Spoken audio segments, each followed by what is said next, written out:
Hey, this is former NHL referee Kerry Fraser. I'm here at Nasty Knuckles. Please join us with Riles and Nasty.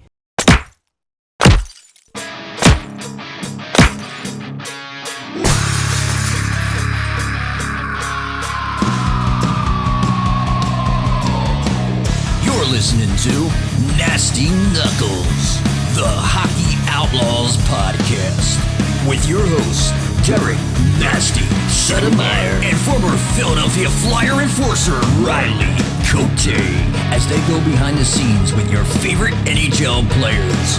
Time to face off.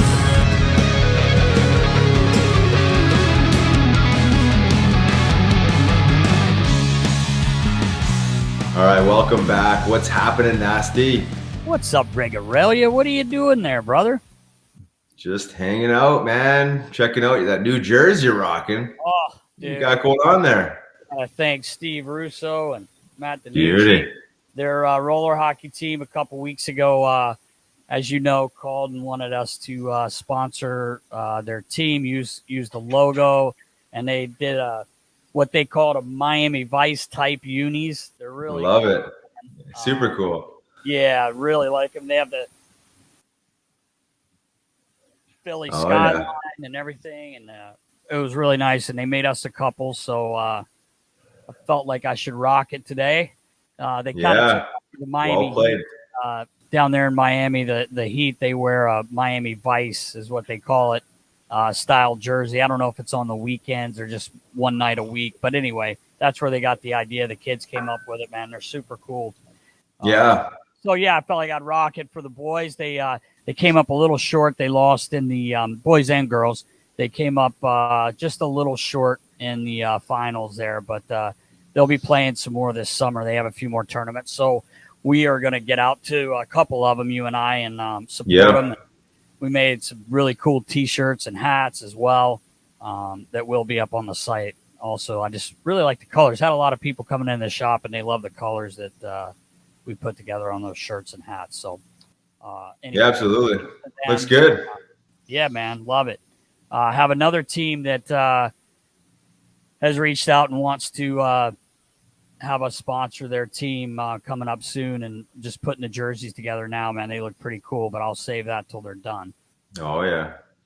But You going anyway, retro? man, wow. Throwback? Since we last talked, the playoffs, we're in the second round now, and it's been a little bit of a shit show in some of these series. No doubt. Florida, just, man, I don't even know what to say about that series. I did not see it going that way. I did not see that coming. But I'll Tampa tell you- knows how to win, man. I'll tell you. They shows you they just know how to win.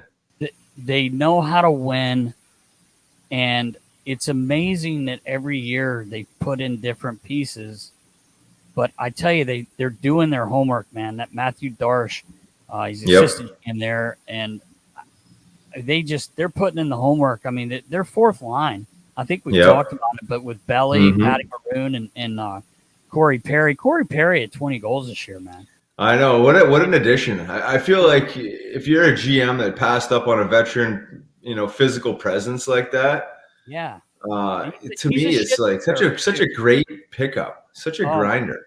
Man, it's amazing to me, and he's got I want to say he's got 4 or 5 goals in the playoffs. I could be one off, but I should have probably checked that before we jumped on. But anyway, Patty Maroon scoring another big goal the other night.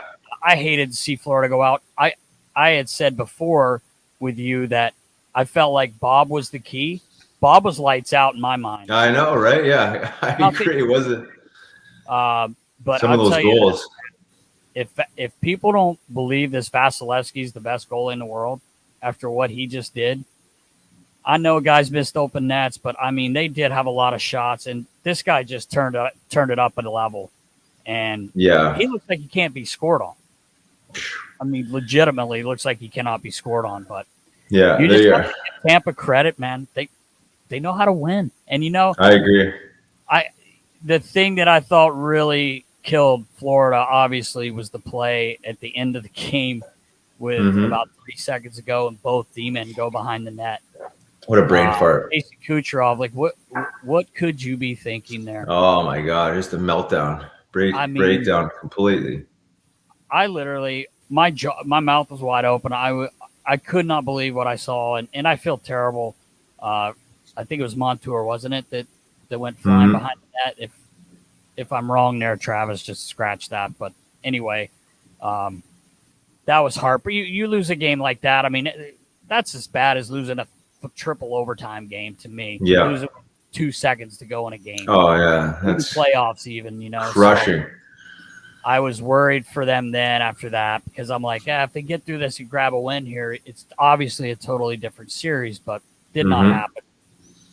So, fortunately, Florida, it seems like always, Riggs, if you really look at it, I wonder what the percentages are. We'll have to get Baller on that for the President Trophy winning team to win the Cup. How many times that actually happens?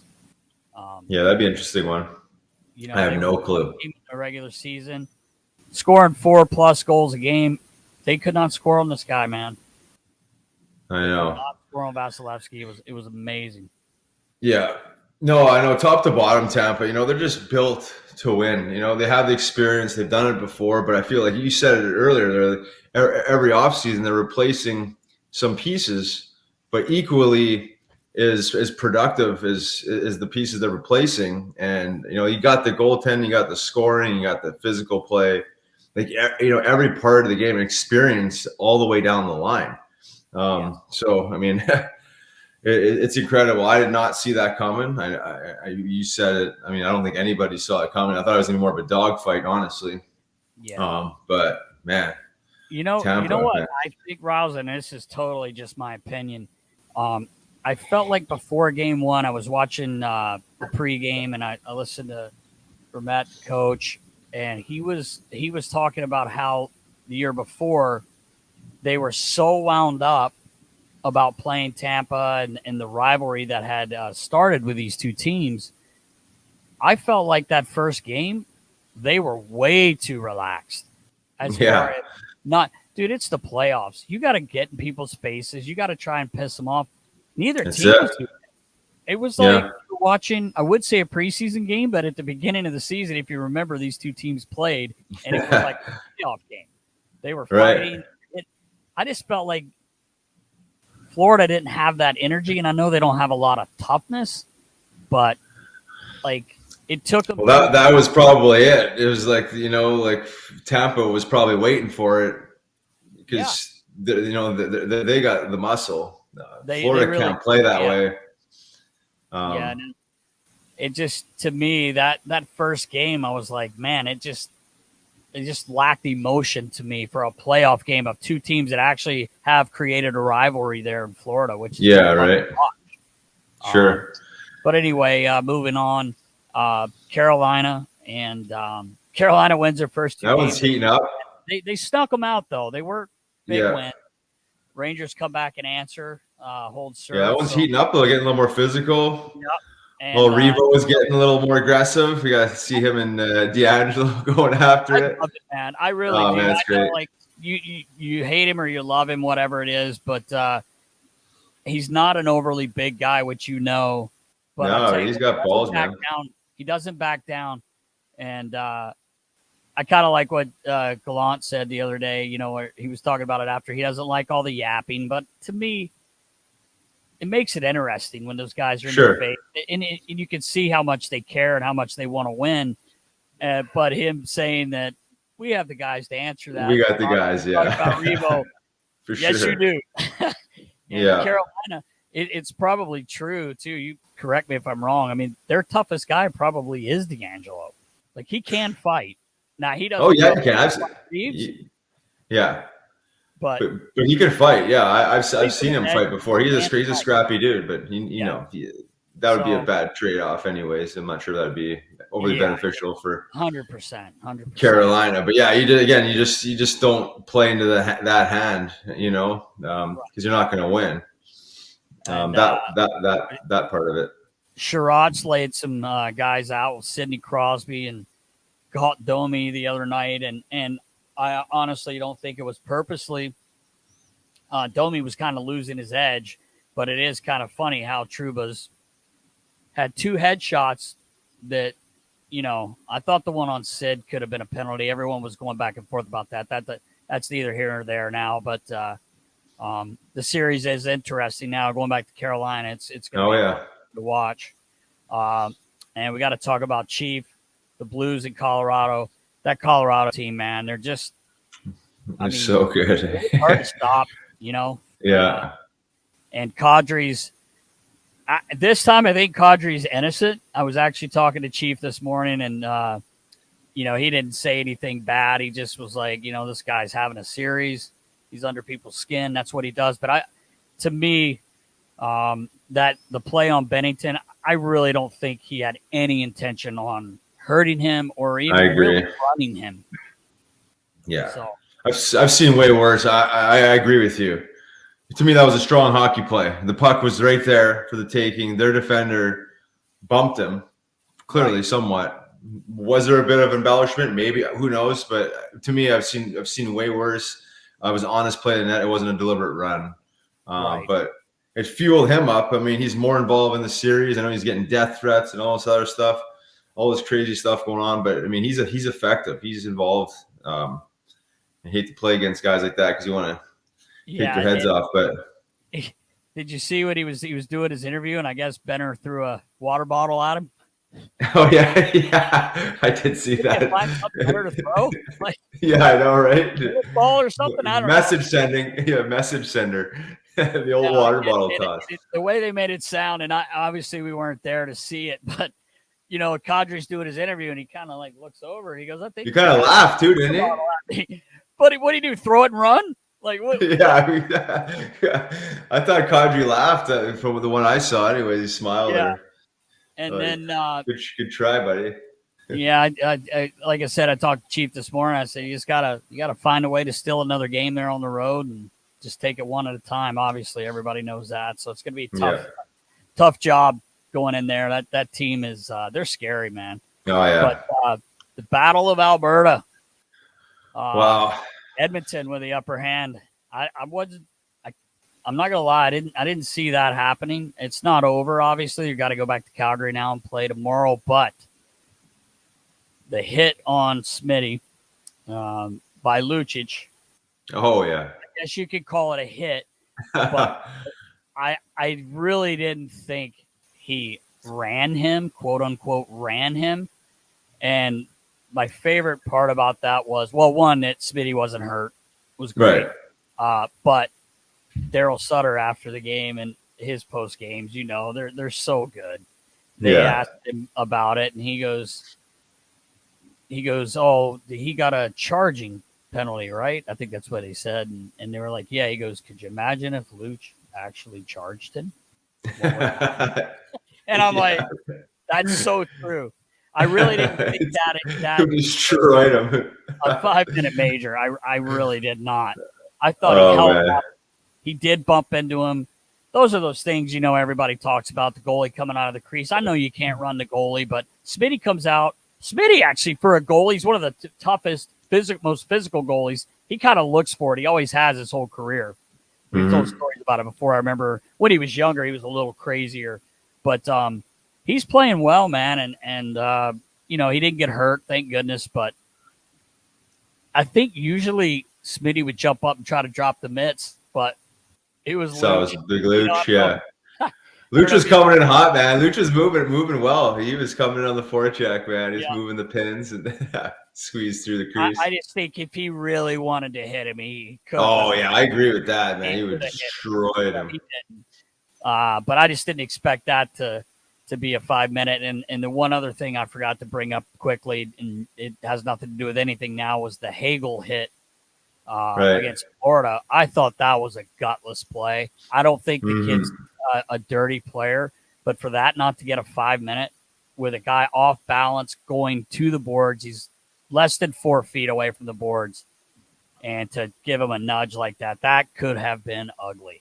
Oh, yeah, I agree. I know the game happens fast, and I don't think he did it purposely, but I definitely thought that was more than a 2-minute penalty. But, I'm not a ref, and that's just what it is. But anyway. We look like one. Oh, I told you what I want to do. I want to umpire one game in MLB at first base, just so when they do a routine out, second base, throw to first. I just want to do that. Oh yeah. I don't want to punch. Nice and casual, right? I love when they do that, when they just give it a little. Yeah, but nice I and don't want to be a soft, hockey nice and referee, gentle. that's for sure. No way, hockey no. referees, Yeah, I know, right? thank our Cue guest that one up. this week, Mr. Kerry Fraser. Should be in the NHL Hall of Fame as a referee. Absolutely. One day he will be. But, man, we could have had him here for hours with the stories he has. And good dude. And we really appreciate him coming in. It was awesome. Absolutely. To get him again in the studio for 2.0, because you said it. I mean, the stories, we didn't even crack the seal on those bad boys. I know. You're sitting there for days. I know we did. So, I think we're ready to rock. Episode 75, Nast. Let's do it. Presented to you by our good friends at Cureleaf, cureleaf.com, medical marijuana dispensary in Pennsylvania. Check them out. Let's go, Nast. Let's do it.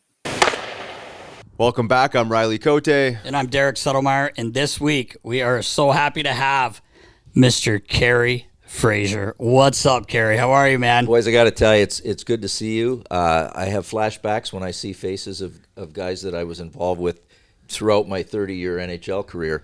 And as soon as I saw you, it was like Riles hitting the freaking speed bag, heavy bag, and working out with a fight trainer, and you running around, equipment, guys need this, need that.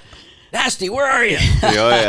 Yeah, you were always found, though. They usually found me. I was buzzing around, probably doing nothing. ADHD kicking in. Yeah, exactly. Just hyper as hell. Still doing the same thing around here. Yeah, exactly. Quick showers, disappearing. Couldn't find him this morning. Yoga. Yeah. That's all he does. That's all he does. So he gives me shit all the time. But we are so thankful to have you here, man. You are a busy man. You have so much going on. Busy young man, getting ready to turn 70. Yeah. Years young. Yeah. You don't look it at all. Keep the feet moving. Yeah, you do. And you have a lot of stuff going on. We're going to talk about it today. But man, my first thing, I've known you a long time. I've been fortunate enough to be friends with you and your family and your kids, and now your son-in-laws even. Yeah.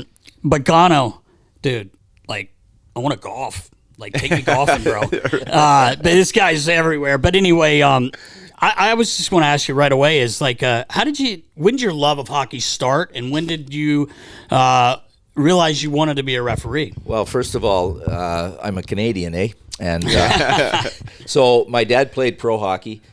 He was in the International Hockey League. He played in Scotland when he was 19 years old in the Scottish International Hockey League. They were all Canadian guys. They had a tryout at Toronto Maple Leaf Gardens, and my dad grew up with Bill Barilko, who was a Toronto Maple Leaf. Disappeared. Killed in the plane crash after scoring the winning goal to win the Stanley Cup for the Leafs. So Dad stayed at Bill's place, and the tryout thing, and amazing. He made the team, made the league, and they went over on a ship, and he played in Falkirk for a year. I may have some relatives over there as a result. I'm not sure. Maybe siblings. I don't know. But he, with the last name Fraser, he's got that Scottish ancestry that we all have. So I was skating when I was 15 months old. As soon as I could walk, I would go to Dad's practices, and the trainer would put my skates on, and I'd go out, and I had a stick that held up. As soon as I could walk, I was banging a puck in our kitchen. And we lived with, took care of my great-grandfather, and he had a cane, and he was the goalie. So I was like a year old, and I'm whacking pucks at him and balls. And so the love of the game as a Canadian is instilled in us. We grew up on backyard rinks. I played AAA All-Star hockey from Pee Wee, Bantam, Midget, and then went on to play junior. I finished playing junior A as the captain of the Sarnia team. Mark Howe was the last player that I played against that played in the NHL. Wow. He was with the Detroit Junior Red Wings. His mom, Colleen, was the general manager of the team, and Billy Day was the coach, former Red Wing. So I was a good little player. My dad was also a boxer, Riley. No way. Yeah, and he was really a tough guy. Forearms like Popeye. He had the anchors on them. And so he taught me how to fight when I was 12 years old in our kitchen. And he'd knock me down, and he'd say, you got to keep your hands up, keep your hands up. And boom, I'd go down. He'd just, open palm slap me down. And I got it. I finally got it. And I was a lefty. And I had bony hands, and I could cut guys, and I hated bullies. Absolutely hated bullies. So we were playing AAA midget. We had 5 guys on our team that went on to play in the NHL. Wayne Merrick was a 4-time Stanley Cup winner. We had Bob Neely, first pick of the Toronto Maple Leafs on D. He was 6 foot at that time playing midget. So we had some really good players. And we were playing in this, you'll love this, we were playing in the aftermath of the Silver Stick tournament for midget players. It was called the Silver Blades. We're playing in Port Huron, McMorran Arena. We're in the final.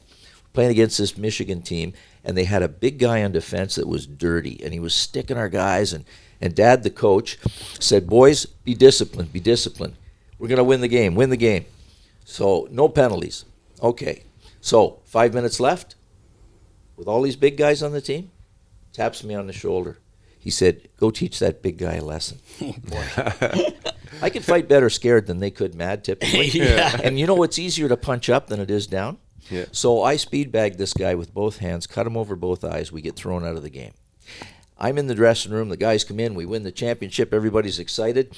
And I hear this argument out in the hallway, and I hear my dad's voice. And he slipped in the dressing room, locked the door. He came over, he put his arm around me. He said, listen, Kerry, he said, I'm really proud of the way you took care of that kid. He said he needed to be taught a lesson. He was dirty, and he's a bully. He said, while you took the kid, I don't think you can take his mother. She's out there waiting for you. Come on. Well, it gets better. Listen to her, Mom. He said, I'm serious. We got to get you out of here. She's not leaving. She's waiting for you to come out. I said, man. okay, well, what do we do? He said, you see that stick bag? I weighed 115 pounds. Come on. Come on. Get in the stick bag. The old man threw me over his shoulder, zipped me up, and away we go. Walked past the mother. Wow. That's amazing. She was checking all the faces of my teammates. Oh, Impressive. that's amazing. Wow. How old were you then? I was midgets, 15, 16. Yeah. So I go away to play junior. I went to Hamilton Red Wings. Eddie Bush was coaching there. And I went through training camp, and I was too small. I was like 122 pounds. I really beefed up that summer. Yeah, we're almost 7 I pounds. wasn't on that plan you were on, Rouse, when you were playing. I didn't do the yoga, though. The seafood diet, right? Yeah. So I'm not going to make the team, but he wanted me to be around. So he said, I'm from Collingwood, and they're starting a new junior B team up there, the Collingwood Blues. I'd like to send you there. I said, okay, I'll go. So first game, we're playing the Kitchener Rangers. I'm looking back for a pass. Chris Aarons, who draft pick of the Minnesota North Stars, big defenseman. He was close to 6 foot at that point, and he elbowed me right in the head. And he got 2 minutes for elbowing. I'm deer in the headlights. I'm staggering back to the bench, shake the cobwebs out. I went, holy jeez, first shift, first game. I got to do something about this. They had a bigger guy than Aarons on defense, and I went out and fought him, and I beat him. Again, punching up. And so when a little guy beats a big guy, it's embarrassing, right? It's almost for them, it's a lose-lose, Yeah, right? right, Because if he exactly. does beat you, he's wow, supposed to. look at you. Yeah. But, Well, he wanted a second round because he wasn't going to settle with the fact that he got beat, and I beat him again. And I thought, man, this is great. I'm going to go through the league and get the big guys. And I did pretty good. And they left me alone. Wow, a little street cred, right? yeah, The for word sure. went out. Yeah. I was just up in Collingwood for their Hall of Fame induction thing, and I was their keynote speaker, and it was great to reconnect with some of the guys. I only lived there 1 year, but man, you know how certain locations have a real impact on Yeah. you? And at 17, first time away from home, and so one of the guys that was playing for St. Thomas from up there, he said, I told our tough guy when we went to St. Thomas to play, he said, watch out for that guy. Like, leave him alone. He's a lefty. So we ended up getting in a fight, and I really gave it to this guy. So he said, we're sitting in the dressing room, and he said, one of our other guys said, hey, Rick, can you give us a tip on anybody else that is out there on that team that can fight? And we had Frank Beaton on our team, right? Frankie played in the World Hockey, and they call him Frank Never Been Beaten until he lost one, and then it was seldom beaten. So he didn't know, the guys didn't know about him because the guy said, yeah, give us a tip so we don't get our ass kicked like our tough guy. Yeah, right? That's great. Anyway, how did I become a referee? Nobody ever wants to be a referee. I had a whole bunch of Division I U.S. scholarship offers at the end of my last year. Undrafted, little guy. Ted Garvin, who played pro with my dad, was coaching Port Huron in the IHL and went on to coach the Detroit Red Wings for a bit. And Ted changed my diapers. He saw me as a kid. And he said, listen, you're a good little player. You play tough. You're not going to make the NHL. And you can play in our league and you can probably play in the American League, but the way you play, you're going to get hurt. He said, why don't you get into officiating? And he handed me a brochure to a referee school. This is 1972. World Hockey coming in, opportunity for players for all aspects of the game. So I filled in this brochure, paid $250 for a 5-day camp up in Halliburton, north of Toronto. After day 4, I refereed 10 minutes of a intermediate league quality game. Got off, and I didn't know what I was doing, guys, honest to God. I mean, but I could skate, and I understood the game as a player. So I get off the ice, and Mr. Frank Udvery, Hockey Hall of Fame referee, assistant director of officiating, meets me in the officials' room. He said, Kerry, listen, I really like what I saw, and I'd like to invite you to NHL training camp for officials. Wow. He said, but it's going to happen in like 3 days, so I got to check with Scotty Morrison, referee-in-chief, to see if there's room for you. I get home from Halliburton, wee hours of the morning on Saturday morning. 10 o'clock, I get a phone call. Frank Udvery. Yep, we got you all set. There's room for you. We want you to come on Sunday. You report at the Hilton on Airport Road in Toronto, 6 o'clock. And this is what you bring. It's a 10-day camp, so be prepared. Great. I'm excited, right? I'm going to the NHL officials camp, and I'd never refereed a game in my life. Yeah, right. Amazing, man. So I'm so excited. I pack all my stuff, and I'm ready, and I want to get there, early. I don't want to be late. So 3 o'clock in the morning, I drive from my hometown in Sarnia, 180 kilometers, 150 miles or so to Toronto. I get to the front desk. I'm all proud, I'm 20 years old. Chest puffed out. Kerry Fraser here for the NHL referees training camp. The night clerk looked at me, he said, man, you're here awful early. We thought you were coming in at 6 o'clock tonight. Oh, no. I got the 6 o'clock part, but It was PM. What an experience. Oh, my God.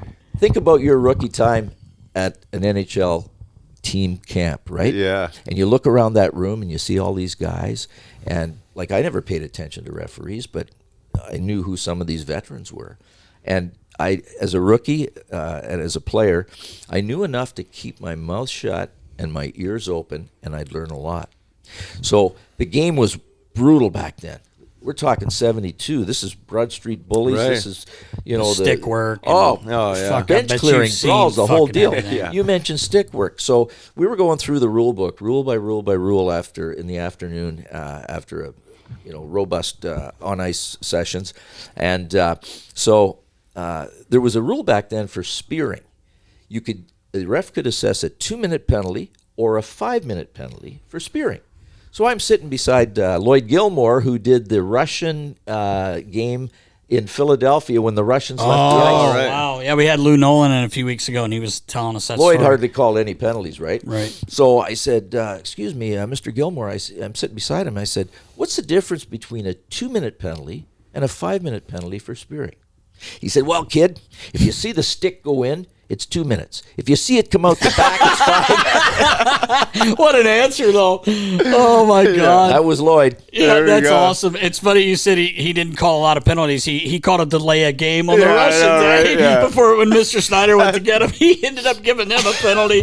Lou thought that was That hilarious is because beautiful. of the hard hit on Ed Van Emp. Yeah. Hit the guy. Flyers had a bench clearing brawl. Lloyd's referee in the game. Scotty Morrison called him. He said, Lloyd, you had a bench clearing brawl. He said, you only called 2 minor penalties for roughing. What the hell's going on? didn't want to man. do all the No, too much paperwork. Yeah. He wants to go to the bar. Yeah, when you go to the Let's bar, get out of there you here. go. That's amazing. We could have you on here all day and Oh, night man, for that's this everything you've seen. It really is amazing. I mean, you did the World Cup of Hockey. You've done everything. 96. You did 98 in Nagano, the Olympics. But man, like, it's your job that you had, and these jobs that these officials have. I'm telling you, man, it's a tough. Gotta be the toughest job It's out so there. hard, and I'll give my one little thing. When I was in college, when I was younger, I worked. I lived right beside High Point University, and there was a coach there that coached the basketball program, and he gave me a job when I was 13. He basically made it up because he knew I loved basketball, and I was kind of a basketball player, and I worked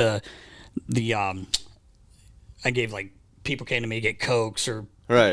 Whatever the The towel boy. whatever. Juice No. boy? Juice boy? What is the word I'm looking for? Sorry, you got to cut this. Ball boy. Edit it. No, I was running the concession stand. Oh, right. So that's what I So you're a did. juice boy. But I was basically a juice boy, but I actually sold things. But when you go for your first year in college as a player, then you become a referee at his camps. So it was all college guys I got it. reffing these. He had 8 weeks of team camps. I'm telling you, it's the hardest, and it's a different sport. I get it, but you're watching something can happen over here. You got a coach losing their mind. You got players losing their mind. Distraction after distraction. I loved working there because it was cash, and it was I was in college, and I was getting to be in the court every day. Right. I just don't envy anything, and you are at the highest level. I'm talking about like high school kids, but it's a tough job. I mean, Well, you know what? I had to grow into it. As I mentioned, I didn't have any experience. So my experience was on the job learning. Right. right. And let's think about our personalities, okay? When we get to this stage in our life, when we're finding a breakout and we're involved in a professional something, and all of the things that we acquired from our home environment, talking to my dad's kind of training stuff, and the schoolyard and our competitive sports all the way up, and now all of a sudden we're in this role that we've been prepared for. So, as I mentioned, I didn't like bullies. I had courage, and I could take care of myself. Now, I'm all of a sudden cast in a different role. I've got to be part of the solution, not part of the problem. I've got the armbands. I've got the authority. My very first game with Wayne Gretzky in Northlands Coliseum, I learned a huge amount about me, and that I was going to fail if I didn't alter those things that boil inside you that come out in a reflex. Right. And it was Bobby Clark and the Flyers were playing. And it was 1980 in Northlands Coliseum. I dropped the puck, and Wayne gets touched within 10 seconds, and he took a dive on me. He jumped in the air, and he's looking sideways at me to see if my arm's up before he even hit the ice. Now, we didn't have a diving penalty back then. So, and my little man syndrome, type A personality, Napoleon kind of attitude, I thought, okay, Bucko, you're going to play this game on your knees. Your equipment is going to be more wet on the outside than it will be on the inside. I called nothing on him. And that certainly helped Clarkie in the boys. Sure. So with a minute and a change left and the Flyers up by 1 goal, they're pressing that great young Hall of Fame, future Hall of Famers were the Oilers. And Pelle Lindbergh, God rest his soul, caught the puck. I blew the whistle, stop play. Behind the net, where Wayne's office was, he jumped in the air, he threw his hands out, feet out, boom, did a belly flop. Clarkie skated over to him with no teeth. He said, "Get up, Gretzky, you fucking baby." I went over and I said, I hope I can say that on your of course, you're fine, yeah. So I apologize because I don't curse. Anyway, so I go over to Wayne. I said, "Wayne, what are you doing?" I said, "There wasn't a guy within 15 feet of you." He said, "You wouldn't have called it anyway. You haven't called an effing thing all night." I said, "You're right. I'm going to start right now." Boom, you got 2 fronts. No way. He said, "Thanks. It's about effing time you called something." And he stormed off the ice to the dressing room. Oh my That is God. classic. Now, boys, there's a message in this. I've got a memory like a steel You trap. do. It's like a VCR. I can replay a play, and it's exact. So after a few pops, I go back to the hotel, and I'm replaying. What could I have done better tonight? And it hit me like a plank. I compromised my personal integrity, the rules, the people I work for, the game I love. I was dishonest. And I knew, now I had to figure out, why did that happen? How did I get involved emotionally with a player? And I recognized that all that stuff that I acquired over time was a trigger. It was a reflex. Don't like bullies, don't like people to intimidate me. The crowd was on me. Yep. The more I didn't call, the more they're on me. Right. And I stuck it up his butt that night. And I knew I had to be better, because if I didn't, I was going to fail. The next time I saw Wayne Gretzky, I apologized to him before the game. I said, listen, I was really wrong. I'm sorry. I got to be better than that. But I finished with saying, please do me a favor. If you're fouled, I'll make the call. I think my judgment's okay. And if you have a problem, let's communicate. From that moment, there was a seed planted, and I recognized I had to do that with everybody. I had Right. to develop relationships that were professional within the game. And to this day, I mean, I've got guys on my speed dial that, Yeah. legends. Right. And it's because we developed a good working relationship, even to the point of some guys I helped out, the two guys that hated me the most. One was Knuckles Nyland. Chris Nyland Yeah. had issues. We were on a tour together, and I helped him at a time when he needed some help. That's awesome. And That's he still amazing. hated me at that point. Yeah, right. Yeah.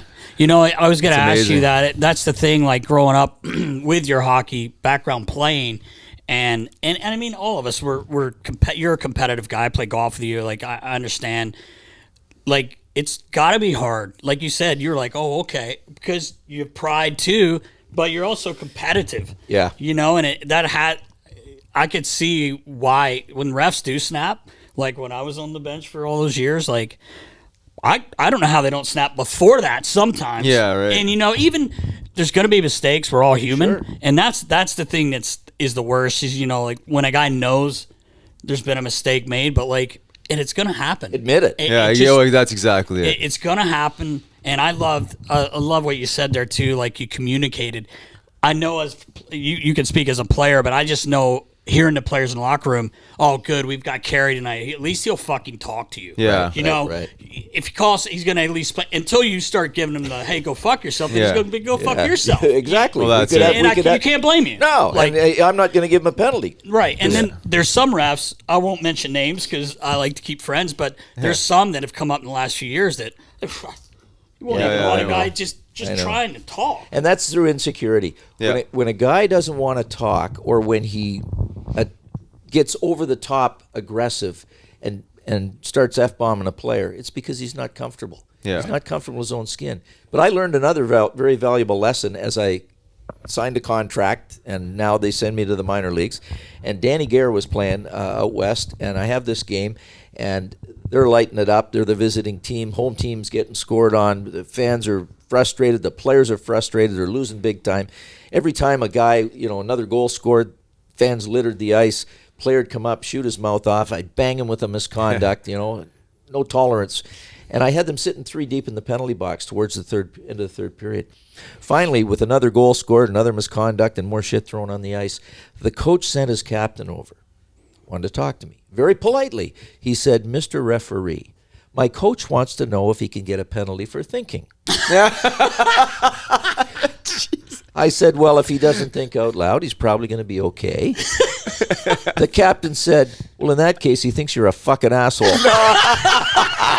Come on. Come on. So good. I started laughing. Yeah, how do you So not? good. How do you So I not? look over at the coach. He's got his foot up on the bench and got the scowl, and he smiled, and then he started to laugh when he saw me laugh. Oh, that is so funny. And I That went, is funny, I gave him a man. thumbs up. Yeah. Like I thought, that's really cool. that was great. So you know what I learned from that one? I go back after the game. I said, you know what, Fraser?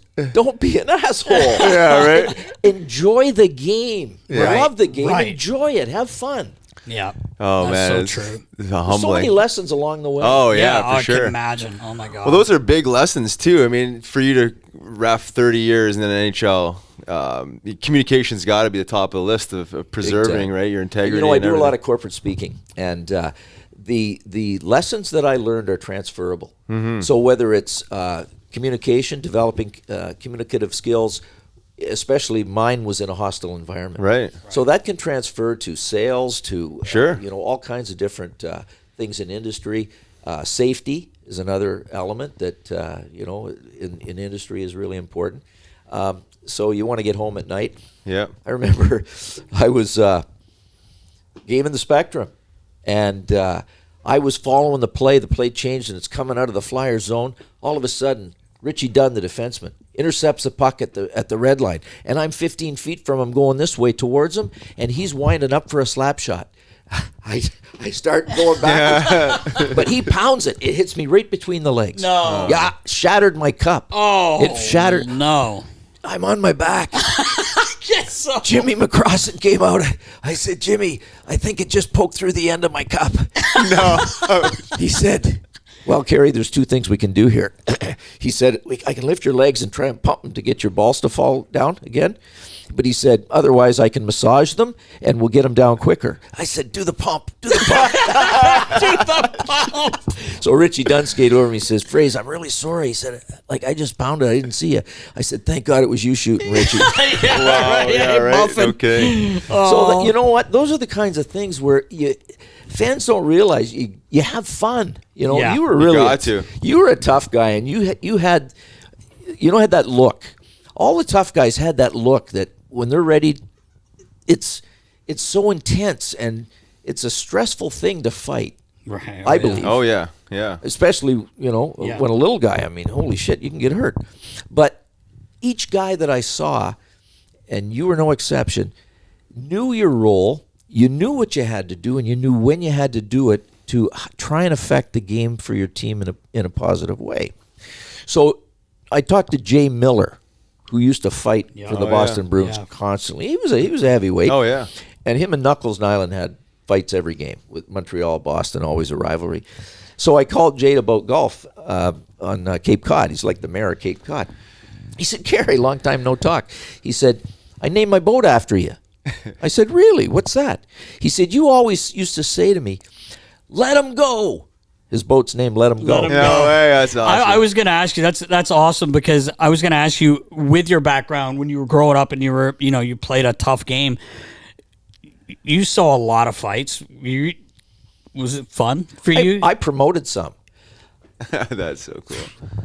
The game needed, I thought, at certain points when guys are yapping, Yeah. when the linesmen get in and the Yeah. scrums and all this. And I've said, hey, listen, I can arrange this if you want. Yeah. Right. Yeah. Yeah. Just If go you take wanna- care of business. Yeah. Like, and Enough with the talk. one game I did, one guy says, you want to go? Yeah, sure. Linesman, get out of the way. They fought. The bench is cleared. I was up till 3 a.m. writing reports. Missed the bar. So that's the last was the time last you time I promoted it. promoted. Yeah, that was the last time no more Don King out there on the ice. But honestly, back then, though, the element of fighting was so prevalent that it would diffuse a lot of this extra fluff that happens that refs don't want to deal with anyways, right? So Yeah. just go fight, kill the beef, go to the penalty box, and then we can move on in the game, right? I mean, stopping at every whistle and you having to get involved is no I good for nobody. always went to the press room before a game. And I got a coffee and I got the press notes. And I went back to our room, had my underwear on before I start working out and stretching. And I would read what happened the last time with these two teams and previous. Was there any kind check the penalty minutes from the game. Was there altercations that, there might be a grudge match? And so that was my preparation. And there were times I'd go into a game or a tough guy. And I always check the faces of the players as I skated around before the national anthem. Is a guy cut? Has he got a bandage? I don't want to get fooled. And there's times when the fighter on the team would come to me and he'd say, listen, I really can't fight tonight. My hand's bad or whatever. And I would say, okay, that's great news. I said, I'll tell the linesman, just hold off. Don't drop him. Just give us a second because I'm going to send the linesman in there quick. You're not going to have to fight tonight. Wow, that's cool. That's impressive. Because that you could attest to Yeah, this. that Like is amazing. you got guys like you said. Like I saw this guy fight so many times, American League, obviously National Hockey League, but in American League they're playing 3 nights a week, 3 nights on the weekend. He's fighting 4 times. Like you can't tell me your hands aren't just but Raw. they still do it. But that's cool that you would be like, I wish hey, I had the luxury of going to the ref and yeah, being I like, know. "Hey, He's Kerry, trying- like, can he's you trying help to me out make tonight?" it, so Yeah. he's fighting every night. I'll never forget that night. We lost the game, and Johnny Stevens was coaching. The famous year we won the cup, and you were sitting there, and you had both your hands in that iodine stuff with ice, black eyes, and your hands were beat to shit. And I just thought, man, that's just a tough way to make a living. But Could have used Kerry that I night. was gonna say, Hey, like, you got to pay the price. and Johnny Stevens was like, and I think it kind of embarrassed you, but Johnny walked in and goes, "Look at this guy," and I think Gratz had fallen. Yeah. And there were like 4 of the guys showed up, and the boy, we just didn't play well. The team didn't. Yeah. But these guys carried the pail. Yeah. Back then, it could change the complexion of a series. Yes, Oh, yeah. 100%. You know, tough guys, I always tried to develop a good, healthy relationship with the enforcers on a team because their players, their teammates respected them the most, right? Mm-hmm. They were the guys that took care of business and looked after them, and I respected them as well. And if I had a issue, I could always go to that tough guy and say, "Hey, pal, do me a favor. Would you calm these guys down a little bit?" Yeah. Right. And there's Big Jim McKenzie. Oh, boy, he was a big man. Oh. Big guy. He was a heavyweight. Yep. Yes. 6'3", 225, solid, and a heavyweight fighter, but a real gentleman. Second year, he's a pro with the Hartford Whalers. Last game of the regular season is Washington and Landover in the old Cap Center. Nobody's mad. Game over. We just want to get into the playoffs, okay? So and Ricky Lee was the coach of the Hartford Whalers. All the Hartford Whaler players left the ice at the Zamboni entrance where the refs went off. Stick boys, trainers, coaches, everybody, except 6'3" Jim McKenzie and me. We step off on the mat together. Jimmy looks down at me and said, "Hey, Kerry, if I told you to fuck off, would you give me 10? I said, "Jim, what are you talking about?" I said, "Game over, regular season over, nobody's mad." He said, "I got a bonus in my contract for Yes. penalty minutes. I'm 4 PIMs short, and the coach never played me one shift." I looked up and I went, "What'd you say?"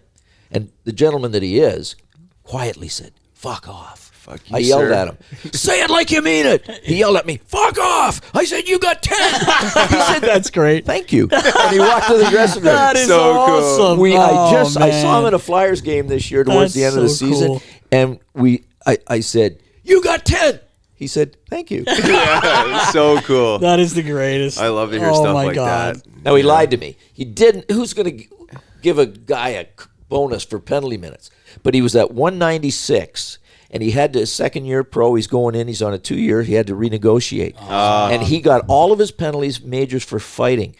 Knuckles would get 300 penalty minutes a year. He'd get match penalties. He'd get talking penalties. I banged him endlessly. So they would pad their penalty minutes. Yeah. He wanted to go in there as a bona fide heavyweight over 200 Over pounds. 200 pounds, Pimps. yeah. Gotcha. I don't blame him. I would do something similar. That was like the old Dennis Bonvie strategy. I would just just try and get like 300 minutes, 400 minutes. Just tell the ref to F off with 5 minutes to go in the game and get on the See board. Bonvie's hands now? Oh, I mean, they're Oh, my insane. God. He's eh? like gnarly. Oh, yeah. He fought so much. Oh, my man. God, did he ever. God, we had him for a quick minute there. We got him in a deadline trade, and he reported to the Phantoms. That was one of my last years, I think, with the Phantoms. Oh no, it wasn't. It was before me. Yeah, you're right. My bad.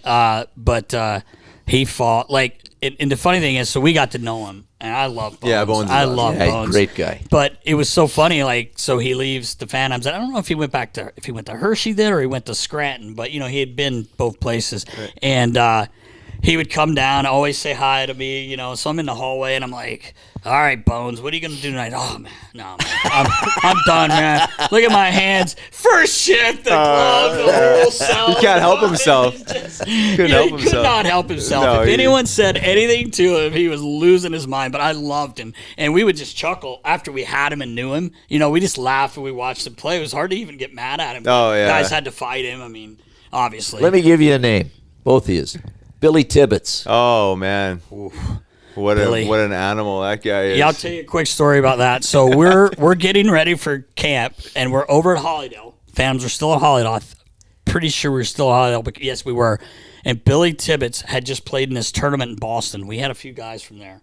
And this guy goes, "Hey, any of you heard of this guy, Billy Tibbetts?" And everyone is in the room.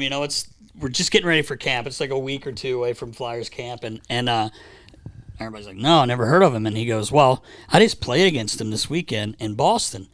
And this guy had an ankle bracelet on. Yeah. He had a home arrested, whatever you call it, ankle. I don't know what you call it, but he was under house arrest. Yeah. Wow. Now, it's around his skate. I'm like, that's illegal. You can block a shot with it. Stick it out, right? No shot blockers. But then whoever it was, I want to say it was Jimmy Montgomery, but it couldn't have been Jimmy Montgomery. But anyway, whoever was talking about him said, this guy's crazy. He got kicked out of a game, and when we all went outside after, he beat the guy's car with a baseball bat, all the windows, the windshield, and everything, and they knew it was him because he got kicked out. He went and dressed, and he left. Yeah, he spent time. He had spent. Yeah, and I will say this about him: he was so nice to me when he was here. Yeah. But there was a play where we were playing Scranton, and we had Steve McLaren, and Woody was tough. Oh yeah, real tough. Billy was tough, but I don't think he wanted to fight Stone Cold. Anyway, there's a scrum, right? And Billy comes in late, and he's swinging at Woody because he knew he couldn't get to him, right? So there's this big melee. So I walk up, I got his gloves and his stick, and I'm coming up behind Woody real quick just to put him in the room. Well, here comes Billy up the other side. Now, this is in the Spectrum, which you know well. Yeah. There's that gate, the Homer gate. Everybody says Homer was the reason they put that in there. Anyway, Woody looks down, and he goes, I'm gonna fucking kill you or something. Yeah, fuck you, Tibbetts. And Billy grabs those things. He's like, I'm going to kill you and your wife. And he looked like you should be locked up. I'm like, it was like for real. And Woody's like, he's walking. He goes, fuck you. And as soon as we stepped in the room, Woody goes, he sounded serious. Yeah. And I'm like, he did sound serious, man. Well, the reason I was. ask you about Tibbetts is because I saw him in Hershey, and he was with Pittsburgh. He'd been released from prison, and he's on a tryout with the Penguins. Yep. And my son-in-law, Harry Dumas, is refereeing the game with me. And so Matthew Barnaby was playing for Pittsburgh at the time. Oh, boy. So Harry calls an obvious penalty on Tibbetts for tripping or something, and Harry's going to the penalty box, and this Tibbetts guy is like charging. Oh, boy. So I stepped in front of him with the stop sign, and Barney's over on the bench yelling, "Fraser, get out of his way! He's freaking crazy!" Come on. So he bypasses me, he gets in, he sits in the box, and I opened the door and I said, "Listen, kid," I said, "I just want you to know that when you take an obvious penalty like that, like there's no question, just go sit down." He said, and he's the Boston guy, right? Yeah. He said, "I know who you are, you old fucking prick." He said, you got ugly hair too." No way. Right to the heart. I started laughing. So this is the last game before they break camp, right? They're going to either make it or send you down. So at the end, with a couple of minutes left, he decides he wants to have a fight with the guy to try and impress, the brass. And you'll love this. He engages this guy, he drops his gloves, and he does the crane. And he goes, "Whoa!" No way. And the guy just smokes him. One shot, he's down, he's on top of him. So he's laying and the linesman Daniel LaRusso. The linesman break it up, and I went over, and he's still laying on the ground. I said, "Hey, Billy the Kid, you know what? I think you can lose the crane move. And if you're going to shoot your mouth off, you better be tougher than that." Wow. But I got along with the guy great. Yeah. So, when he was with the Flyers and I chat him up, I always wanted to get these guys on my side. Right. And so we had some things, and I'd sort of coach him on the ice, like, "Hey, keep it going. You're doing good. You're doing, you could that's see guys cool. are nervous. But I'd look in players' eyes, and I'd see, Oh yeah. I knew who they were. Imagine. Mike Danton. Oh yeah. Right, He changed his name, remember? Yeah, his Jefferson, name was, right? Jefferson, first face-off in the preseason. Everybody wants to kill this guy. He scores a really nice goal, and he came back for the face-off, and I said, "Hey, kid," I said, that was really a nice play. Keep it up. Yeah. You're going to make this team. And he looked at me with those spooky eyes, and he said, "You serious?" I said, "Yeah, I'm serious. Great play." He said, "I've never had a referee compliment me, ever." Yeah, So I guess not. you just knew there was something back there. He had For sure. Yeah, I do remember him. It's funny. I actually remember way back when he changed his name. Yeah. What did he change to? Danton Cole? It was Jefferson, wasn't it? Oh, Yeah, was it was it Jefferson, and he changed it to Danton. Danton. Yeah, that's what it was. And he had David Frost as his agent, Right. who he tried to get hire somebody to kill him. Yep, that's Oh, yeah, right. that's right. There was stuff going on. Yeah, there was a Oh, lot man, of yeah. it was Deep. it was sad, but I just remember when he came back with a name change. I think we were playing the Devils in a preseason, and I just remember watching him skate. And you know how it is. You've seen all these players. You could pick them out who they are, and I'm like, he looks. I swear to God, that's Jefferson. right. You know, Yeah. and guys are like, oh, I don't know. I'm like, Yeah. it's twin or it's him, and then we hear a little bit later in the day that that was he changed his name and blah blah blah. But that's funny you brought that. That guy was crazy. He was yeah. but he was a pretty good player too. Oh, he was. was yeah. a good He was a good little player. Well, even Billy. Going back to Billy, what was the story about when the Flyers released him? Didn't they escort him out of the building? Yeah, Out of the skate Fridge. zone? They had to call Fridge over to the rink because he was coming after Clarkie. He was banging on the doors down Yeah, he there. was- and he I'm was like, losing I'm his shit. out of here. I was at the other end. I'm like, I'm out of here, man. Clarkie have a stick in his hand? Yeah, he was upstairs. He wasn't down there. Locked in his Yeah, office. right. Yeah. Oh, man. Oh boy, what an Yeah. organization. You know, I always loved the Flyers organization. They were class, and it came from the guy Right that I there. wear his shirt, 100%. Mr. Snider. He had such passion. He was an intense guy, and he didn't hold back. I mean, if he thought we screwed up, boy, he was down there yelling and screaming at us. But I always felt that he was fair, and I respected how much he loved his players. They were his boys. Oh my Yeah, God, he they did. were. I'll tell you, it's a far cry with the organization now. I don't like to knock anybody, but I'll tell you, Mr. Snider would not have been putting up with some of the stuff that. That's the truth. 100%. Yeah, that's the truth. It's lost the culture, right? Not so much like the Broad Street Bullies, but just the essence of like identity and just standing for something. Yeah. That the Flyers always did. See, that's why the Montreal Canadiens are one of the finest organizations in the game. And they had an awful year this year. They were at the Cup final year before. Yeah. Right. It comes and goes, but the tradition should always hold true. The Flyer organization, the history, you should be proud to be drafted and come into that dressing room. And, when I go into the Montreal dressing room and I see that sign with all the old legends around, Rocket Richard and Geoffrion, and It's amazing. and that sign that says, "From these failing hands we pass the torch." It's interesting. You talk about respect and tradition, and players don't seem to have that same kind of respect today that you guys had. But I talked to Stéphane Richer at an event one time, and Steph said, he said, I was drafted first, Montreal. I'm a Montreal kid. I'm so proud to have the Canadian jersey, my name on the back and a number. He said, very first practice, I throw my jersey in the hamper, and Larry Robinson got up. He walked over, went to the hamper, took my jersey out, turned it over. He said, Steph, we play for the crest on the front, not the name on the back. Right. So they go to do a preseason game in Edmonton, and he ran Lee Foglin, who was the captain of the Oilers at the time. He ran him from behind the net. Foglin turned around. They fought. Steph said, I'm coming back after serving my 5 minutes. And he said, I did okay in the fight. I thought I'd get some high fives. No. Larry Robinson, again, he said, Steph, when you see the guy's numbers, you don't hit him. Play off him. He said, you want respect? You got to respect your opponent. Wow, how true Those is that? history lessons from guys in that organization, Yes. as a rookie, they can be really important lessons. Oh, for sure. Larry Robinson, I've never heard a bad word about Oh, that what man. an awesome God. guy. I've met him a few times too. Just the nicest man. Yeah. Yeah, no doubt. I got a question for you. When I ask you this, I don't mean scared, like, this guy's gonna grab me, but maybe there was a situation where you thought of. But was there any player?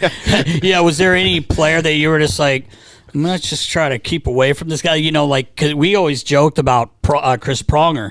I've never seen a guy get away with more yelling at a ref and telling him to fuck off and this and that. And I used to say to Riles, I think they're afraid of him. But I know you weren't really afraid of him, but guys on the other team were afraid of that stick. Yeah, right. It was stick just coming. dirty with And the stick. his bark was loud, but I just wondered, When Prongs was in St. Louis, and whenever they got a penalty and he came out to kill it, he thought he could do anything. And he had the heavy cross check. Oh, yeah, he did. Big time. Strong, big guy. Great player. And I would give him a second penalty. And we argued and argued and argued until finally he recognized, I don't allow a second freaking thing to go. Just because you've got one, that doesn't mean you can't get two. Right. And I've called 3 penalties on one play on the same guy. Did 1, did 2, did 3. Boom, the meter's running. Wow. But I'll tell you, 1974-75, I'm working in the American Hockey League game in Halifax. The year before, Montreal Canadiens won the Stanley Cup, and they fired Al McNeil as their coach, and he was coaching Halifax, which was shared with the Atlanta Flames. I played junior a couple of years previously with Ken Houston. Massive guy, 6 foot, 4. He was easy at 225, 230 player. And so he's on the bench. There was a guy named Richard Lemieux that was traded from Vancouver. He was on a one-way deal, and he was traded to Atlanta. They sent him down to Halifax. He was not a happy guy. He got 3 penalties in the first period. McNeil benched him in the second period. He came out for the third. First shift, he takes another penalty. Oh. He's at center ice, and I'm standing with my back in front of the Halifax bench. He kicked his stick over at me, and it hit my skate. Now he's got another one. Wow. I knew I had to get away from the stick, so I turned to skate, but I'm keeping an eye on him. And I just turned, and he threw down both gloves, and he's charging me. No way. One linesman was going to get the puck. The other guy's gone to the face-off spot, and this guy's coming. No gloves. I opened both palms, like this means peace, right? Yeah. And I'm also ready to defend. He threw the first one a left. It came over my shoulder. I grabbed onto his wrist. The next one, he had a one to throw. I caught it in the air. I pulled his jersey over his head. No tie-downs back then. Right. So I got him with both arms up over his head. Ken Houston thinks now I'm going to smoke his guy. He jumped over the boards. He picked me up. My feet are like this high off the ice, and he's got me arms pinned and my face right there. Oh, no. So the linesman finally got there just as Lemieux was getting unbuttoned from the jersey I tie up. End of the game. I threw him out of the game, obviously. End of the game. 3 guys knocked on the door. It was McNeil, Ken Houston, and Lemieux. Apologized. The guy's white as a ghost. Al said, he's a good guy. He's just frustrated. He's sent down. I said, listen, boys, no problem. I said, thank God you didn't get me, but I have to write a report. Clarence Campbell was the president of the NHL back then. Mr. Campbell was a prosecutor for the Canadian Army in the Nuremberg trials. He wanted detailed reports. He wanted them handwritten. And so I wrote my report. Mr. Campbell, in his edict, said to Richard Lemieux, Mr. Lemieux, you are most fortunate that referee Fraser had the wherewithal to appropriately defend himself. Had you made good on your assault, you would have been suspended from the National Hockey League for life and all affiliated leagues. He fined him $10,000. He was on an 80,000 one-way. $10,000, and he suspended him 10 games. No shit, wow. Well, which he should have, right? Yeah. But that was a lot, right, back then. Oh, that's a lot. So, yeah. Was I afraid? No. But I was able to defend, and I never took my eyes off players. I knew that, some guys just don't want to, they want to look at a dog that's attacking. I want to confront it. Yeah, right. But not in an aggressive way. Yeah, right. I always wanted to bring things down, bring the temperature down. Rick Tocchet, great player, young captain of the Flyers. Yeah. And Tock could fight. He was a power forward. He could score. He was a great leader. Guys respected him. And he was getting a whole bunch of misconduct penalties because he was so emotional. And he'd be yapping at the refs. Game in the Spectrum. He came over to me, screaming and yelling. I went, whoa, Rick, please, let me have a word. I said, listen, you're a great player. You can fight, you can score, you can do it all. You guys respect you. You're a great leader. But you can't do it from that penalty box that you're spending way too much time in with 10-minute talking penalties. Now, I want you to play the game. That's where you're most effective. And I said, if you have a question, please come and ask me. I'll give you an answer. But do it appropriately. Right. And I could see Tock's light go on. And it was like, yeah. And I finished up by saying, you can only have to play against the guys in the other jerseys. Don't play against 2 teams at once. Yeah. That's true. So those are the kind of conversations that you can have in a short spurt with coaches and with players that sort of reset the table and develop a relationship. Yeah. Ken Hitchcock, right? You might have even been on the bench. So we were in the 2-referee system, and Hitch was mad at my young French referee. Stoppage, a commercial stoppage, and the timeout. And Hitch goes, "Kerry, get over here!" Or Kerry, get the fuck over here. Right? Yeah. So that's a better, definitely. So I go over. I said, "What's up, Hitch?" "You go tell that fucking no good." I said, "Whoa, Hitch." I said, "I'm offended by that kind of language." Hitch goes, "I'm sorry."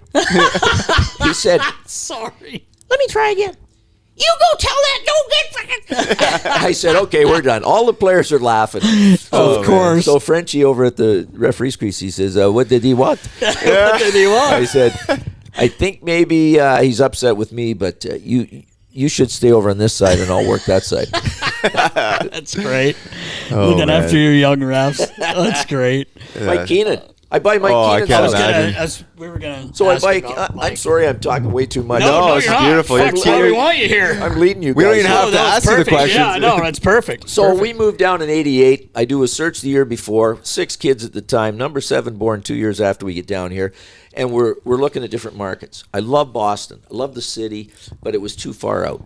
I talked to Joe Cadillac, and Joey gave me information, and all the Flyer players that either retired or were traded away settled here after their careers. Yeah. It spoke volumes for the hockey community, the fan base and the whole deal. And plus, if I drew a radius around each NHL team, Philly had more cities within 150 miles that I could drive to and come home at night. Yeah. So it was great.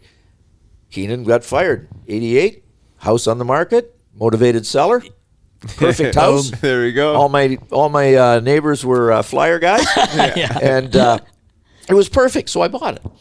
Now, John Ziegler was the president of the league. He didn't really think I should have bought a coach's house, but nonetheless, we got through that little argument. And Keenan went from Chicago, New York, won the Cup, St. Louis for a bit. Now he's in Boston, and we're in the 2-referee system. And he is just beating up my young referee partner at a stoppage of play. I'm the back ref, and I have to go do a line change. So I went over to Keenan at the bench, get right in front of him, stuck my finger in his face. I said, "Mike, that fucking house you sold me, the roof's leaking." All he the start players dying started laughing. No, Keenan backed up. He went, "Kerry, honest, I thought I got it fixed." 2 weeks later, big rainstorm in Voorhees. We had 3 fireplaces in the place. Water was pouring down the chimneys.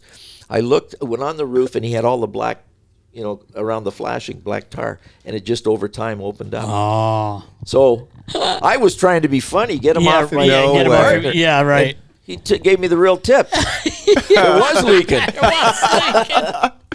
Wow, that's incredible. We wanted to ask you most controversial call or non-call, or top That's top easy. 2. Yeah, That's easy. The one I missed in 93 in the Western Conference Final Gretzky? with Gretzky and Gilmore. And, I'm still asked about it. Toronto fans, 2nd, 3rd generation kids that weren't even born then hate Kerry Fraser. Really? Yeah. because of that. Yeah. And you know what? In reflection, you don't want to miss something that or call something that has a negative effect on a game. Now, we don't know if the Oilers, the Kings would have won that game. But we know one thing for sure. Had I seen it, Wayne Gretzky wouldn't have been in the game to score the winning goal on the next series of play. Yeah. So, and they lost Game 7, and Wayne had the best game he admitted of his career back in Toronto for Game 7. Wendell Clark said, "Hey, if you had asked us, we want Game 7 in our own building, absolutely. But they just hit a guy that was incredible and took it over." Right. But I came home from that LA game, and I still hadn't seen a replay.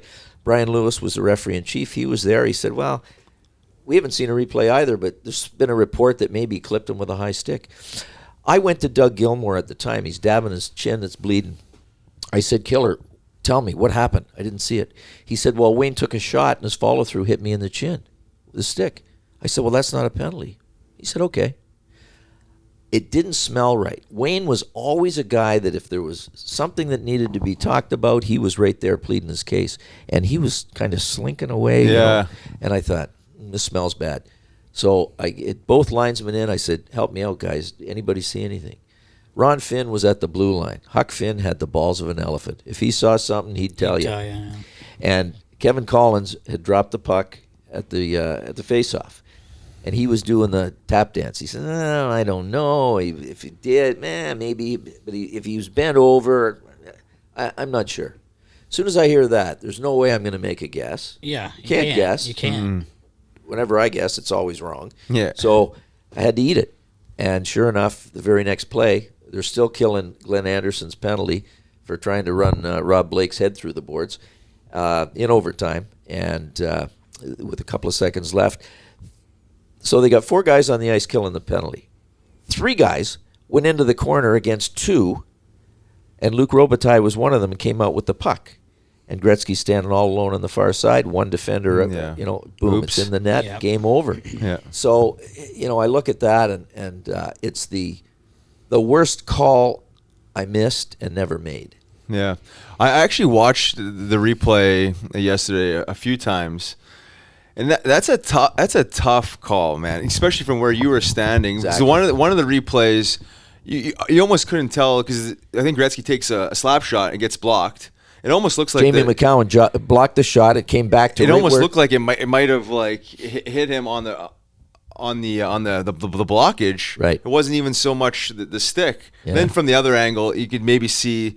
I think it's after he follows through, he brings his stick back and maybe. Correct. Glimpse him, but that's a tough. That's Well, tough the other call. thing is that Wayne was on the board side of Gilmore. I was on the far side, so I'm looking through Gilmore. Oh, yeah. Wayne is on the other side, and his reach catches him, and I don't see it. Yeah.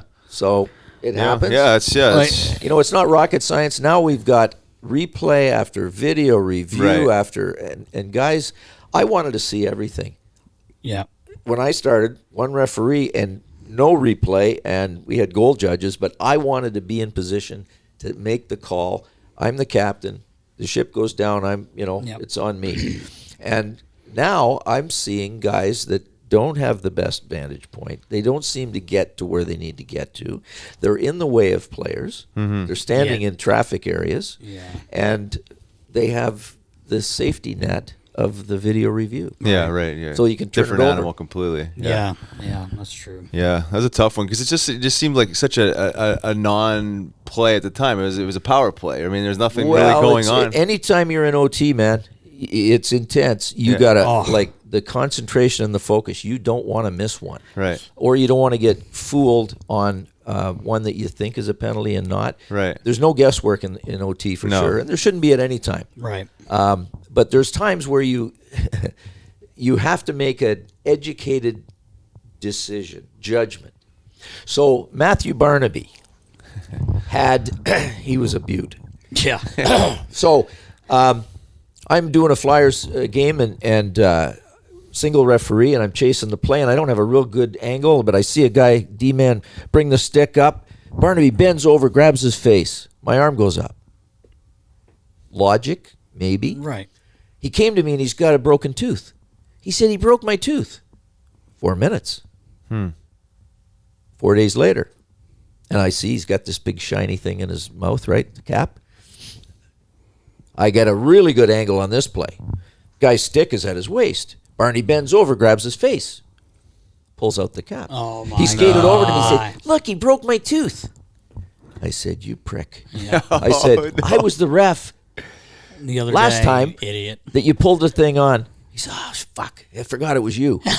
No Stuck way. the cap back in. Jeez. I said, "You dirtbag." Oh man, it sounds like something. If you're not Barnaby. cheating, you're not trying, right? Yeah, I know, right? That's Well, Murray Craven one time playing for you guys, he was on a break, and I could see him chomping on his lip, just biting away. And the guy, the defender was chasing him, and he makes the play at the net. He came over, and look, he cut me.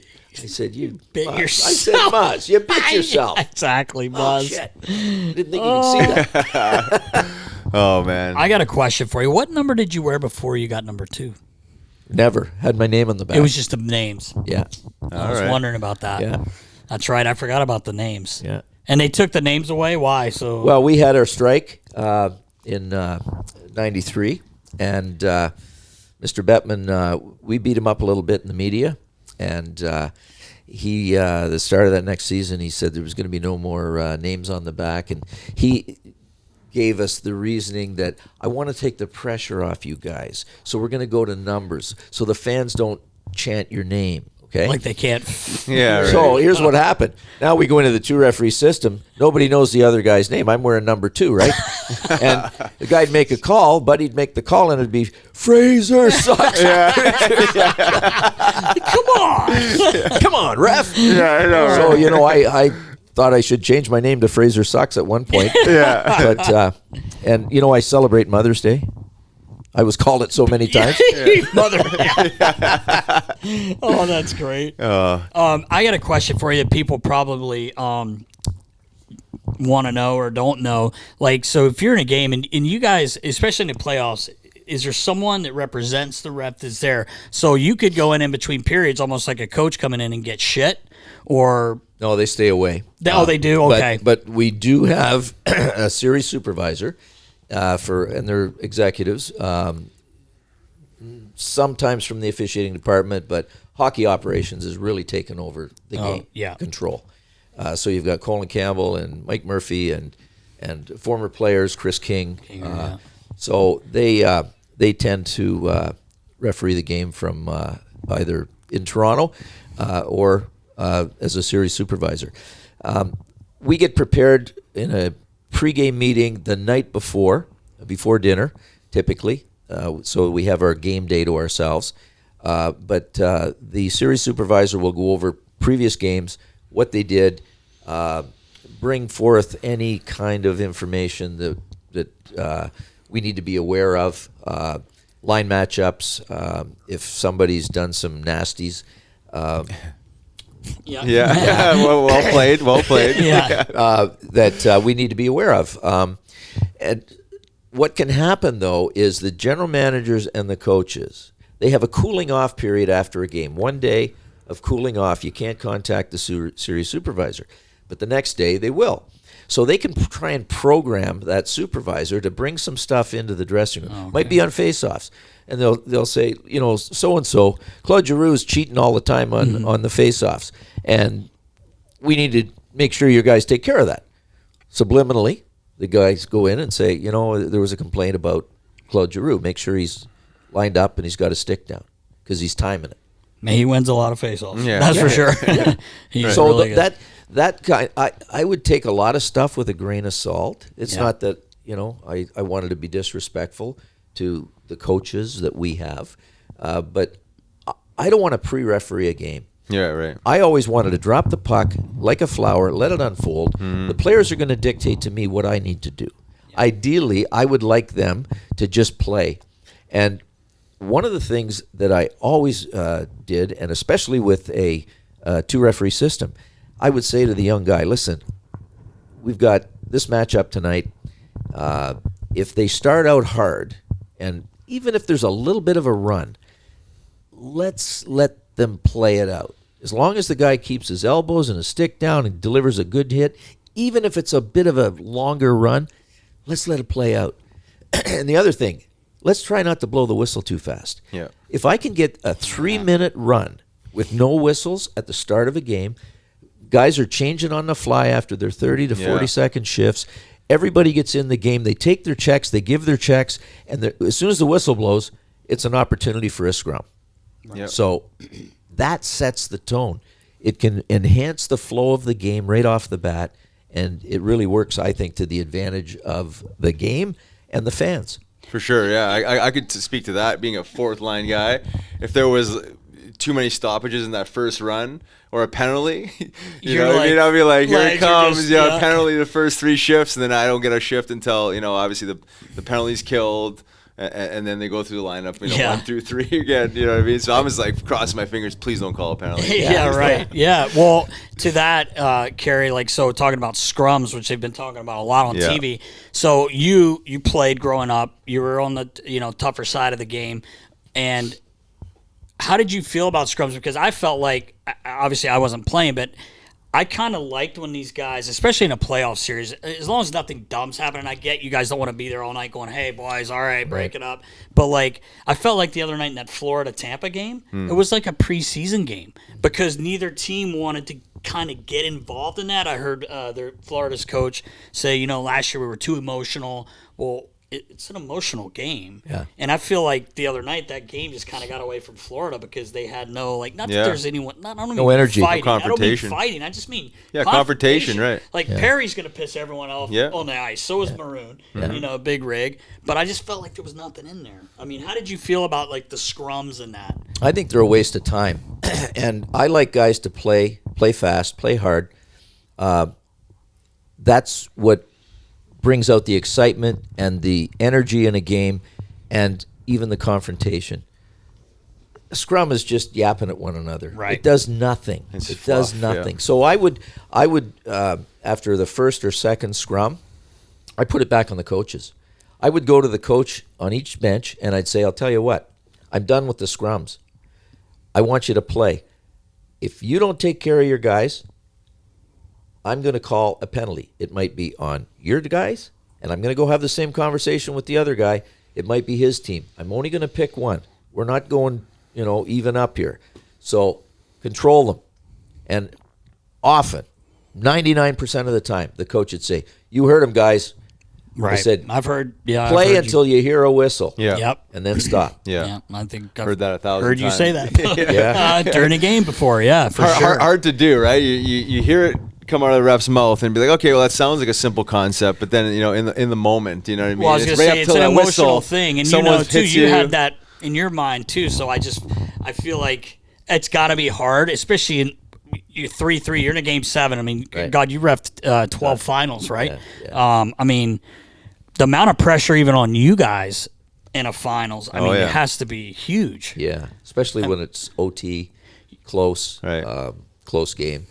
My last one, or not my last one, but the one that I often remember is when Ray Bourque won the Cup in Colorado, Game 7 against the Devils.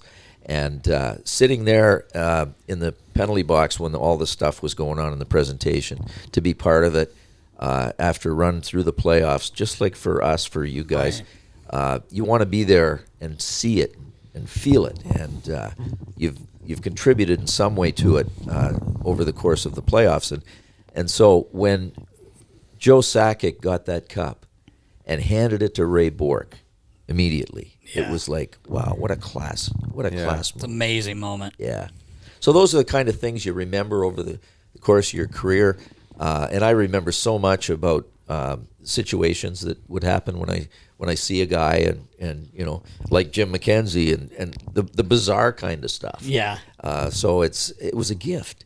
Our careers, guys, were a gift. Yes, 100%. We loved what we did, and we got an opportunity to be at the best level and did a lot of amazing things. Yeah, you're right. agreed. It's a blessing for sure. We got to ask you, we have you in the studio here, talk about your legendary hair. And How do you not have a deal? Yeah. With a shampoo, right. with a mousse, L'Oreal. with something. I know. I use Paul Mitchell Friesenshine and for the hard days. Write that down, baller. Freeze and shine. So the old Buffalo Auditorium, okay? We used to walk right out of the dressing room and into the crowd, right? Yeah. No security, nothing. So Boston beats the Sabres 1-0 in this playoff game. Nothing really happened, I thought, controversial at all. And I walk out, and here's this lady right in my face. She said, Kerry, I got a question for you. I thought, oh, shit, here it goes, right? Here we go. So I dropped my bag. I said, yes, ma'am, what is it? She said, you skate up and down the ice 100 miles an hour, your hair never moves. She said, I got a real problem hair. What's your secret? I said, Paul Mitchell Friesenshine for the windy days. She said, great, I'm going to go buy a case of it. That's awesome. Oh, freeze and shine for the windy days. Yeah, right. How mad were you when they made you go to the helmet? Well, it's a funny story. So I'm negotiating with our executive, the last CBA I worked under. I got our lawyer sitting beside me. First meeting is in New York in the boardroom. Bill Daly, deputy commissioner, great guy. I love Bill. He slid their first proposal to our lawyer beside me, with the exception of the last page. Slides it over to me. I look at it. It says all referees or all officials, regardless of tenure, during the course of this collective bargaining agreement will wear a helmet and a visor. I ripped the page in half. I slid it back. I said non-negotiable. Shows what kind of a negotiator I am. right. I started the season with a helmet. Yes, you did. But there was only 2 of us that didn't wear a helmet at that time. So you're not gonna win that one. Yeah. Right? Yeah, that's true. We used to have said this before. We had Mac T. I think he might have been the last. He was, player. yeah. And I used to love. I mean, I was young. It was one of my first 2 years in hockey, and we used to send a stick boy. Oh, hey, can you go grab 14's helmet? Yeah. Yeah. Fucking then they'd come back and be like, you fucking asshole. That's Greg McTavish. Oh, man. We did it all the That's time. great. It would always be Well, you know, the thing of it is, and I talked to Mac T and Gretzky. He wore that little Joffin. Yeah. This sounds crazy, the way the game is fast and pucks moving and 100-mile-an-hour plus slap shots. I felt that I was more alert, more aware when I wasn't protected. Literally. I could see a puck come in slow motion. I was really dialed into all of my senses. A shot had come, and I just slip it a little bit. So I'm in Boston, and a guy from Strathroy, Ontario, built a chest protector, a flak jacket that he wanted me to test. He said it disperses the energy. You could take one. I said, okay, I'll try it. So I'm in Boston, and Sean O'Donnell was on the blue line for the Bruins on a power play. He steps over the red line, and I'm backing in, leading the play in the 2-ref system inside the blue line, and he pounds a cross-ice slap shot. And it's coming, and I'm about top of the circle. And he's going to do an end around with the pound in. So I think, this one looks pretty good. It's maybe 90, 95 miles an hour, slap shot. It's coming. It's a good height. I square it up. I'm going to take it in the chest just to give it a try. So all of a sudden, this is... 3 seconds? No, it wouldn't be even 3 seconds. It's a second and a half maybe to get from the red line to me on a 90-mile-an-hour slap shot. So it's coming, and now it's starting to rise a little bit, and it's coming up, and I'm on my toes a bit, and I go, oh, no, too high, too hard. I hit the deck. It brushes my hair, and Jack Edwards, the play-by-play for Boston, Jack goes, and down goes Fraser. And Gordy Kluzak's the color guy. That would be he says, say that. not a hair out of place. Not a hair out of place. But I saw that puck coming slow. Honest to God, it was like, okay, I'll take this one. Oof. That's incredible. Well, was there a story as it pertains to that first year you wore a helmet? Did you get hurt? Well, I shattered my big toe. Our daughter Jamie, a lawyer, was doing research, undergrad in marine biology. She was up doing whale research in Bar Harbor, Maine. And so she came back home, and she's going to start law school, and she had this big TV. And I'd had knee surgery that summer. So I'm carrying this big old TV down the stairs, and my left knee kind of gave out a little bit, and now I'm going down. Oh, no. And I've got this heavy freaking TV, and I'm saving it as I'm going down the steps, but I jam my right foot down to grab a step. I had no shoes on. Shattered the big toe. So I bounce it down, I save the TV, and I look at my toe as I'm laying there, and it's going this way. So I called my wife, Kathy, down. I said, Kath, I just dislocated my toe. I said, pull it. She said, I'm not pulling that thing. I'm pulling. So Harry Dumas, he's a EMT at the time, or trained in it, and he said, no, you don't want to pull that. So they took me in. The whole joint was shattered. There were shards. God. So thank God it wasn't pulled. It might have come off in their hand. So I missed the start of the season, and that was when I had to first wear a helmet. So TSN did a funny spoof on Where's Kerry Fraser? Because of that. That's pretty good. And we shot around Philly. I went over and talked to Simone Gagne on this spoof. It's really funny. It's you can find that you ball. Google it out. Funny, Where's referee Kerry Fraser? All around you're afraid to wear the helmet. Exactly. Oh, that's so good. Oh, that's amazing. So funny. Well, anything else you want to plug before we let you go? I know you're a busy man. You got to get rocking. Well, this health issue that I have is a blood cancer, and as it turned out, the two Flyer equipment and two athletic trainers have developed the same sort of thing. It's called an MPN, and it's a mutant gene that develops in your bone marrow and causes your platelet count to just continue to build and build and build. Typically happens to people over 50. Women are very susceptible to this. So it can be diagnosed with a simple blood test, and they can be controlled. I could have died with the platelets collect, create a clot. They go to your heart or your brain, and you're done. So it's no joke. If you don't feel good, if your balance is off a little bit, there's all kinds of symptoms.